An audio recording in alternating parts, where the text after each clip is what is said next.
Senhores telespectadores, esta porta com um arco que está na nossa frente, a porta de São Sebastião, era uma das entradas da vila de Setúbal.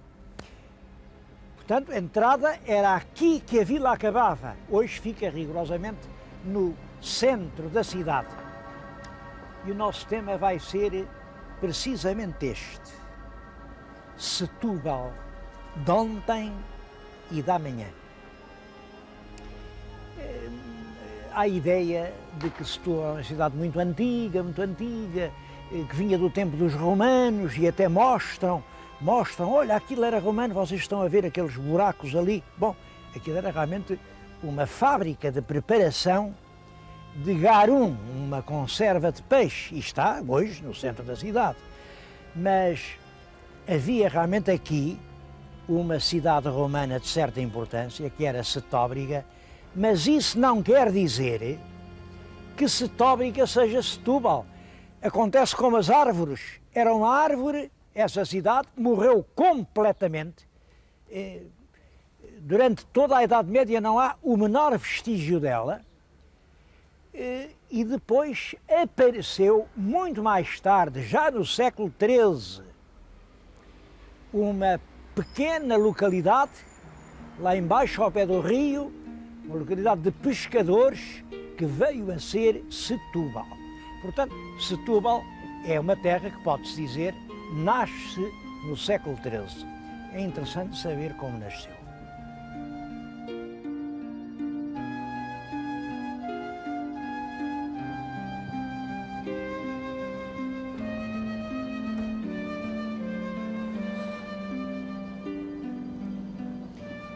Bem, penso que Setúbal só pode ter surgido depois da conquista de Alcácer do Sal. A conquista de Alcácer do Sal foi em 1217. Reparem, antes disso, Alcácer nas mãos dos mouros. Eram eles que faziam aqui a navegação rio abaixo, rio acima. Como é que podia haver aqui uma povoação de cristãos? Bom, e também não podia haver uma povoação de mouros, porque quem dominava aqui todo este estuário era Palmela, os cavaleiros da Ordem de Santiago, que evidentemente não perdoavam aos mouros. Quando Alcácer se faz cristã, então sim, estabelece aqui uma navegação já de navios portugueses e põe-se esta questão: quem é que recebe os impostos? O mestre de Santiago realmente dizia: sou eu, pois o rei é meu. O rei dizia: não, o rei sou eu. Lá fizeram um acordo, os navios pagavam o dízimo ao rei e o redízimo ao mestre. E onde é que se fazia o pagamento? Bom, está escrito, é lá no rio que vem de Alcácer. O rio que vem de Alcácer é exatamente este. Portanto, isto é no meado do século XIII. Nasce aqui um lugar onde os barcos pagam os impostos, onde, portanto, param, deve ser um pequeno porto, sei lá se este em que estou, se qualquer outro, aqui no estuário do Sado. À volta do posto fiscal aparecem rapidamente mercadores, negociantes, pessoas que compram o peixe por grosso e que compram também sal para o salgar, porque o que faz o rápido progresso do lugarzinho de Setúbal é isto: muito peixe para vender, muito sal para o salgar e muita gente para trabalhar. São os almocrefes que, em récuas com centenas de bestas, vão por esse Alentejo fora, vão até Sevilha vender o peixe de Setúbal. Claro, rapidamente, em poucos anos, Setúbal faz-se uma grande vila. 100 anos depois, já era tão importante que tiveram que lhe fazer uma muralha de que ainda há muitos vestígios. Bom, esse vestígio é importante, mas há muitas coisas com lembranças da história em Setúbal. Vamos recordar algumas.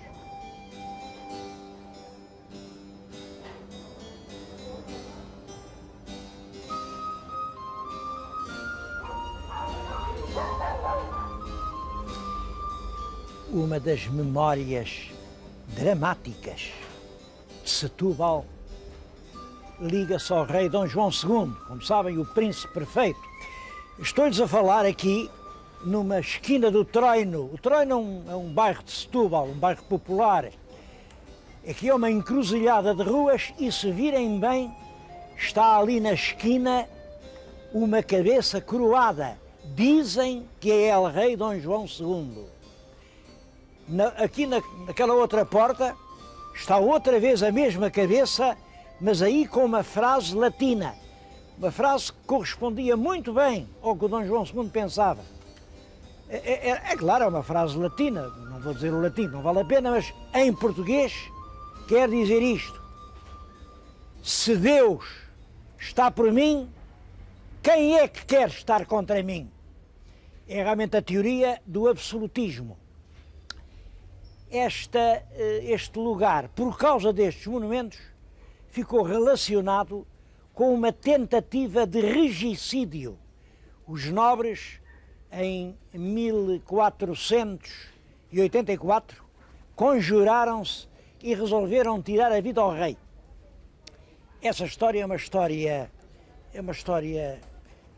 ainda hoje mal conhecida. Há muitos mistérios metidos nisso. Bom, eu vou-lhes contar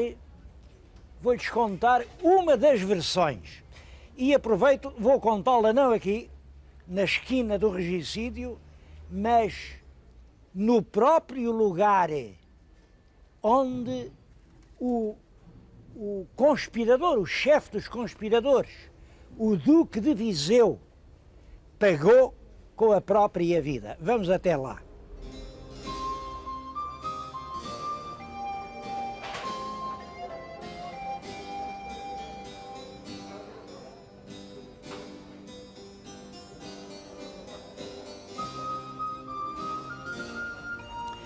É uma história que se passa em agosto. O drama foi exatamente em 24 de agosto. Estava um tempo muito quente. O rei, que estava aqui em Setúbal, estava aposentado nas casas do Nuno da Cunha. As casas do Nuno da Cunha ainda hoje existem. São o atual governo civil. Como vê, o edifício ainda conserva um certo aspecto de palácio, com 2 torreões. Bom, era aqui que o rei estava. Eu estou-lhes a falar exatamente no lugar que hoje é o Salão Nobre e que naquela altura era a Câmara Real.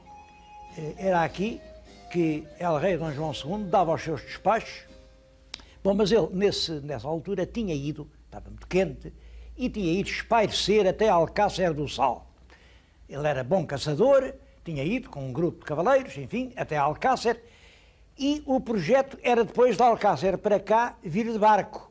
Tomava-se o barco, descia ao rio Sado e saía aqui numa praia, mesmo quase em frente do palácio.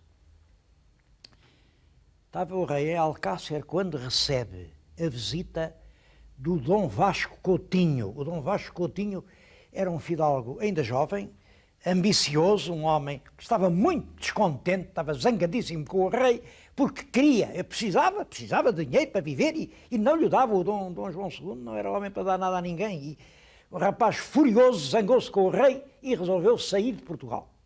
Mas primeiro foi-se despedir do irmão, que era o comendador de Sesimbra, era o Dom Guterre Coutinho, e disse-lhe: olha, irmão, vou-me embora, este país não serve, não dá nada a ninguém, eu estou farto disto, vou-me embora. O irmão, que era muito amigo dele, disse: rapaz, não vás, não pode, eu não posso com o rei, o gajo... E o irmão tentou, até que, em último argumento, disse-lhe: olha, então vou-te dizer uma coisa em grande segredo, mas vou-te dizer uma coisa. O rei já não vai durar muito. Nós também estamos fartos desse tirano. E amanhã, ele vem de Alcácer, quando sair na praia em Setúbal, ele não sabe, mas vai ali acabar a sua vida. Porque nós todos, os fidalgos, caem em cima e na praia, ele da praia não pode ter, porque ele andava geralmente acompanhado por um esquadrão dos ginetes. Mas agora o esquadrão não podia vir no barco, portanto não estava na praia. Apanham ali e matam-no. O Vasco Coutinho disse: ai sim, pois é, portanto, a gente muda ao rei, Ficou o príncipezito, o príncipe era uma criança, tinha 3 anitos, levámo-lo para Sesimbra, o príncipe, e com a criança a gente é que assume a regência, porque é claro, o Dom Guterres Coutinho era o conspirador, e quem dirige isto tudo é o senhor Duque de Viseu. O Duque de Viseu era primo direito do rei, eram filhos de irmãos, e o Duque de Viseu fica regente e, portanto, tudo vai mudar, não saias do país. O bom do Vasco Coutinho, mal soube isso, monta-se a cavalo, corre a Alcácer, consegue dar o recado ao rei e diz: não vá, porque esperam-no na praia. Claro, o rei, na calma, disse: pronto, eu já não vou do barco, veio a pé com o seu esquadrão, chegou aqui sexta-feira à noite, mandou chamar o primo, o Duque de Viseu, e o rapaz esperou aqui, nestas câmaras, esperou aqui a tarde toda, e já assim, ao cair da noite, ele disse-lhe: ó primo, olha, vem aqui ao meu guarda-roupa que eu precisava de te dar uma palavra. O guarda-roupa entrava-se por aquela porta que lhes estão a ver, eu vou entrar exatamente por onde entrou o Duque de Viseu.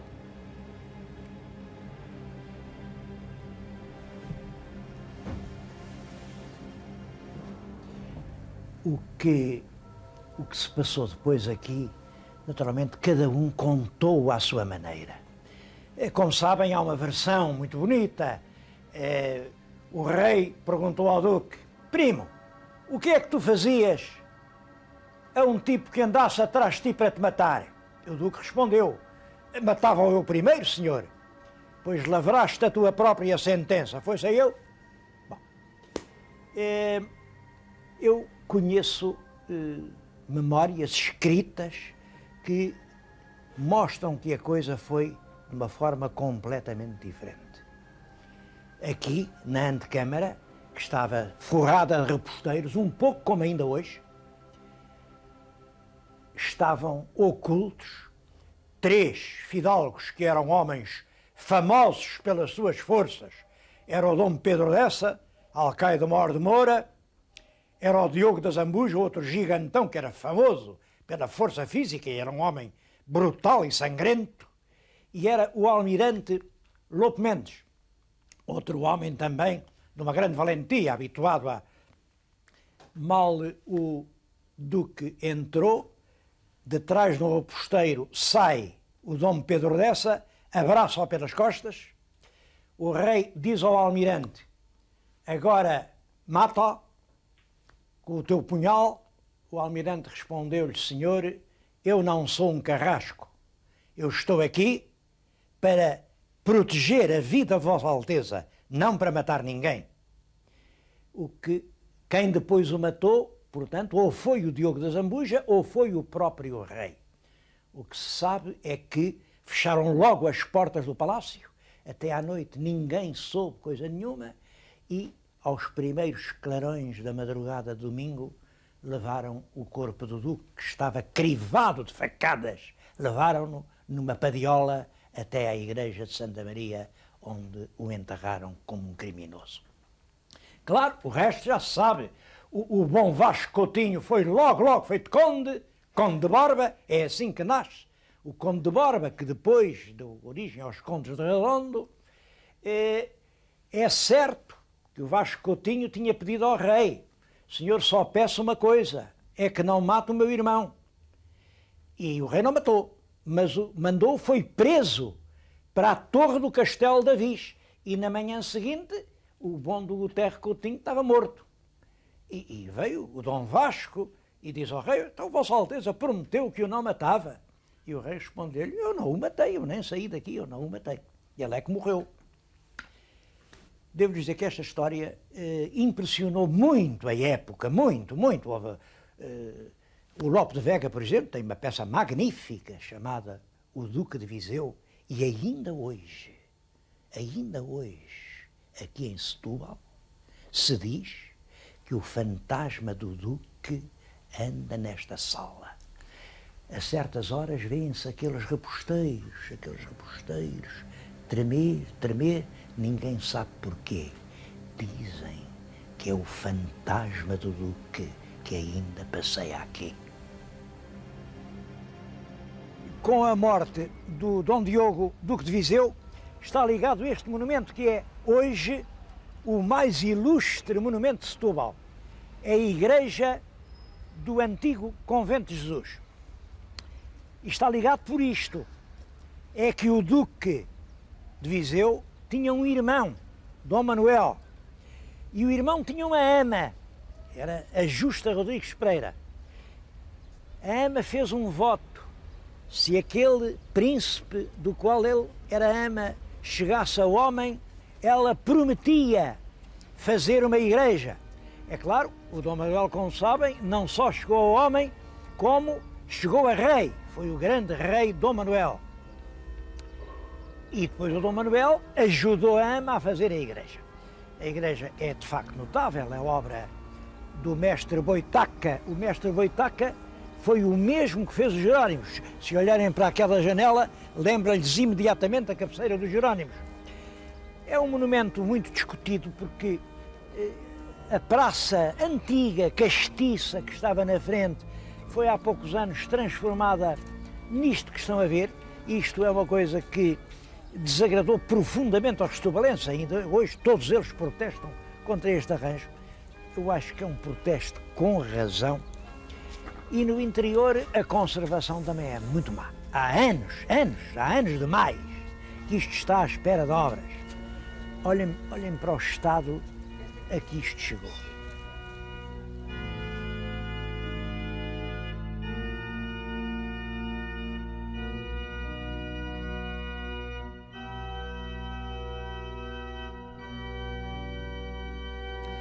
Bom, como podem calcular, o Dom Manuel, quando se viu rei, protegeu muito este convento que estava exatamente a celebrar o facto dele ter podido escapar. Dos primeiros atos de Dom Manuel, é de 1496, portanto é praticamente primeiro ano do reinado, foi oferecer aqui ao convento aqueles sinos, ainda são os mesmos, aqueles sinos.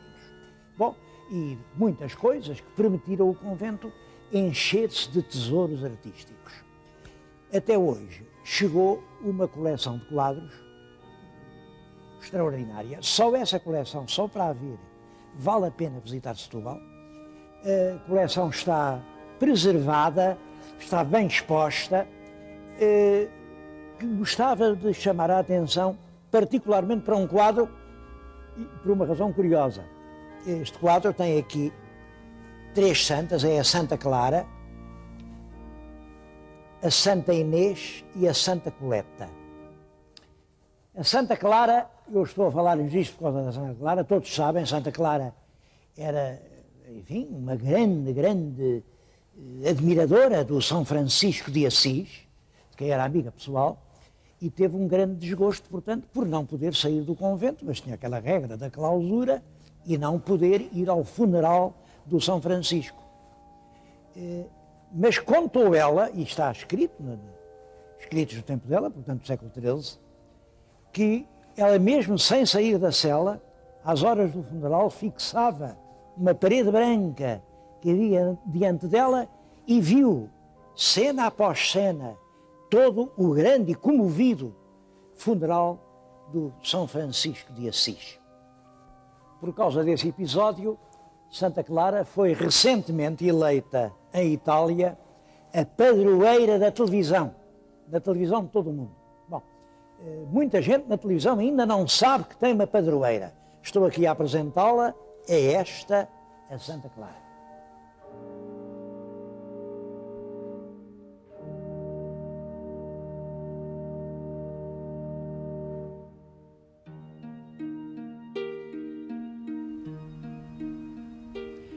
Um outro museu que é preciso visitar em Setúbal é o Museu do Trabalho.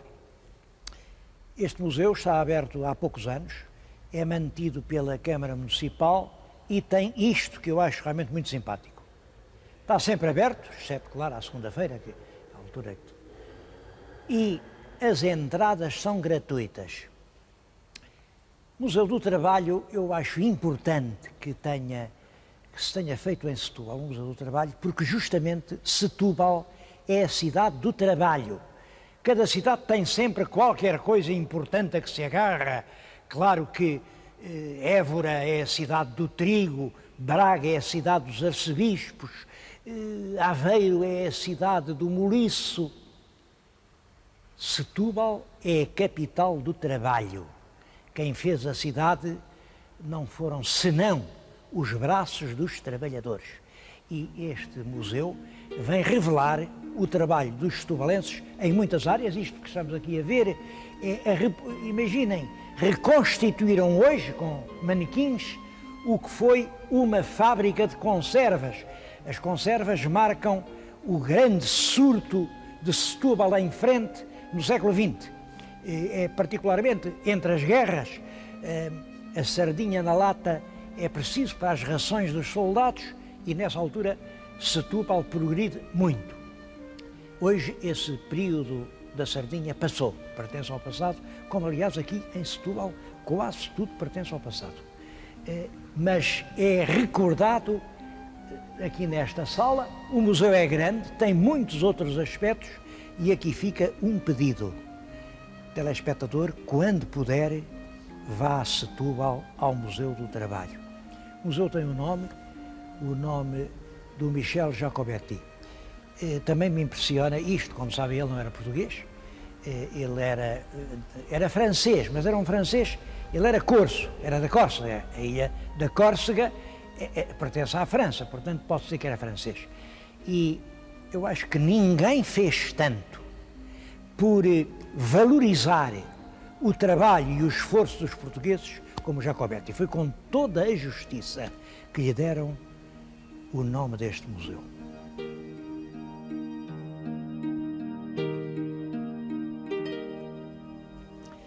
A propósito de cultura, queria chamar a atenção para uma coisa extremamente bela que está a acontecer agora em Setúbal.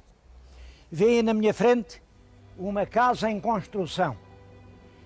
É uma grande obra, isto é um edifício enorme, da Associação de Solidariedade dos Professores.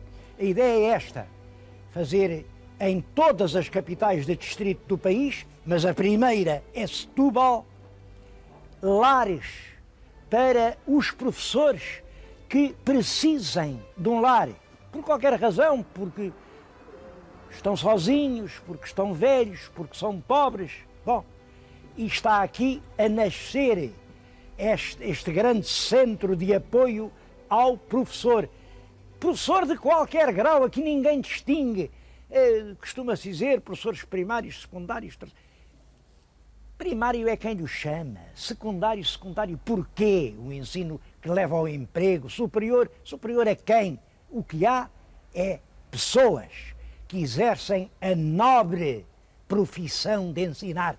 Infelizmente, isso nem sempre é reconhecido. As pessoas julgam que quem decide o destino dos países são os políticos que governam, ou são os generais que comandam, ou são os juízes que dizem as sentenças. O futuro nas nações amassa-se nas escolas. Nós seremos amanhã o que os nossos professores forem hoje capazes de fazer. Isto não é em geral reconhecido e os professores estão condenados a uma subalternidade de tratamento que faz naturalmente com que o ensino seja cada vez pior. E quanto pior o ensino, maior o atraso que nos separa da Europa e menor a possibilidade de continuarmos a existir como nação independente. Estou a dizer isto com muita comoção, claro, porque sou professor. Mas acho que esta obra aqui, esta obra fala por si. Como sabem, há imensas profissões que têm as casas de apoio, a Casa de Apoio dos Artistas, e o Estado já entrou com centenas de milhares de contos, e é justo, porque os artistas fazem arte. As casas dos militares, que têm um conforto inteiramente merecido, os militares defendem-nos. As casas de apoio dos bancários, muito justo, é no banco que a gente desconta as letras. Dos professores, sabem com quanto o Estado já entrou para esta obra? Absolutamente com nada. Tudo quanto aqui está saiu das cotizações dos professores que pertencem à Associação de Solidariedade. Nem um real. Isto é significativo e é grave. Eu estou a falar nisto para concluir. Força! Força, professores! Haja ou não haja ajudas, vocês não desistam. Força! Porque esta obra ficará e ela falará por si e por nós.